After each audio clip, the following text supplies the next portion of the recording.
পথ দুর্ঘটনা কম করা ও ট্রাফিক সচেতনতা বাড়ানোর লক্ষ্যে রাজ্য জুড়ে শুরু হলো সড়ক নিরাপত্তা সপ্তাহ। আজ পার্ক সার্কাস 7 পয়েন্ট ক্রসিং এ এই বিশেষ কর্মসূচির আনুষ্ঠানিক উদ্বোধন করেন কলকাতা পুলিশের কমিশনার অজয় নন্দ। কলকাতা ট্রাফিক পুলিশের উদ্যোগে আয়োজিত এই কর্মসূচিতে ট্রাফিক আইন মেনে চলা, হেলমেট ও সিট বেল্ট ব্যবহারের গুরুত্ব ও পথচারীদের সুরক্ষার বিষয়টি প্রচারের উপর জোর দেওয়া হয়েছে। সপ্তাহব্যাপী চলবে এই সচেতনতামূলক অভিযান।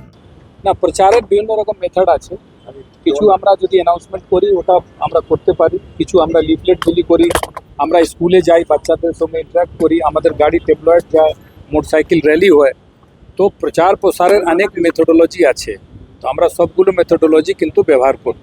শিক্ষক এসটিএফ একের পর এক জঙ্গি কানেকশনে গ্রেফতার করছে। কলকাতার ক্ষেত্রেও কি আপনারা কোন বাড়তি নজরদারি চালাচ্ছেন? আজকেও একজন ছাত্র সেকেন্ড ইয়ারের স্টুডেন্ট অ্যারেস্ট হয়েছে।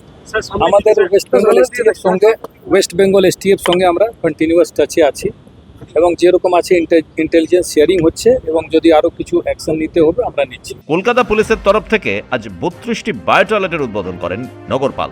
একই সঙ্গে পার্ক সার্কাস 7 পয়েন্টের সামনে কলকাতা ট্রাফিক পুলিশের আউটপোস্ট উদ্বোধন করেন police commissioner. Bureau report, Kuber কলম ডিজিটাল।